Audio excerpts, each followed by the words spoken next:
Welcome to physics class. In this video, we will learn about equations of motion by graphical method.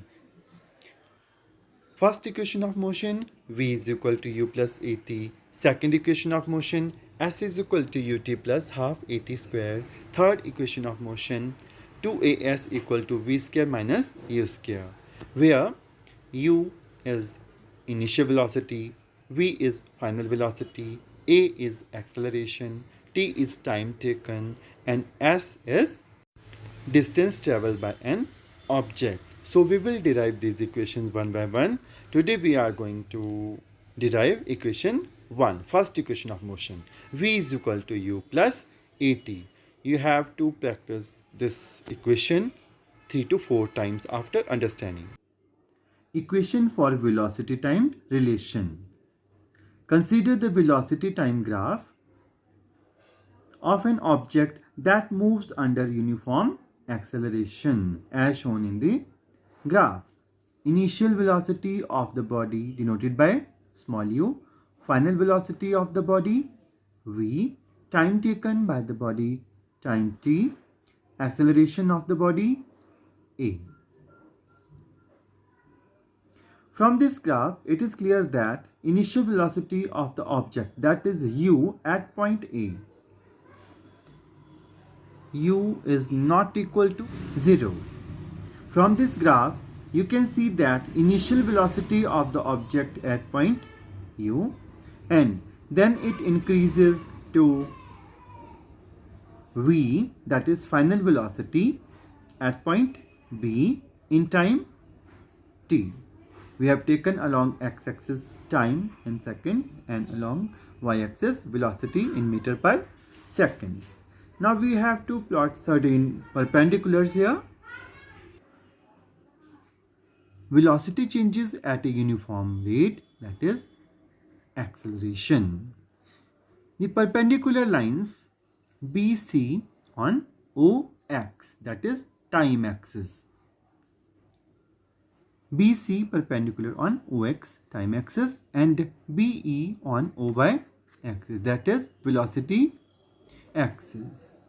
Again we have to plot one more parallel line to that of OC, that is AD, or we can say AD perpendicular on BC. This is again a perpendicular. Now here initial velocity is represented by OA and final velocity is represented by CB, which is equal to OE. Here we can write final velocity, here we can write initial velocity U and final velocity V, and time, that will be OC. From the velocity time graph, the acceleration of the object is given by, as we know, formula of the acceleration or the definition, rate of change of velocity, means change in velocity upon time taken. Here OA initial velocity and OV final velocity. Now we have to find out the change from the parallel sides. It is BD, which is change in velocity, means final velocity minus initial velocity, and time taken is OC. Rather we can write it AD, because both are parallel distances or line. Okay, we can write here AB, change in velocity as we have studied, that is BD from the graph, and time taken is AD. We can write at the place of AD OC, cause both are parallel lines. Consider this is equation 1. Now we have to find the value of BD, cause we know OC is time. OC is equal to T. That's why we can fill the value here. A equal to BD upon T. Now this is equation 2. We have to find out BD now from the graph.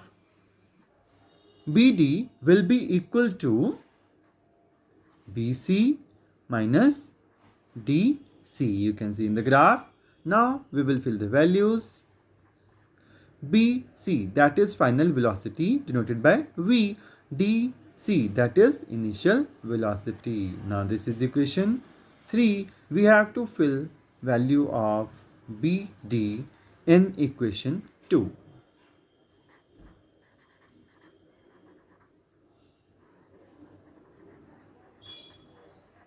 Fill the value of BD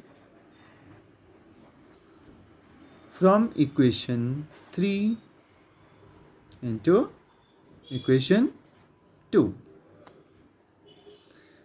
Then A will be equal to BD upon T, means V minus U upon T. AT equal to V minus U. We'll move this here. It will become V is equal to U plus AT. This is our desired equation, first equation of motion. V is equal to U plus AT.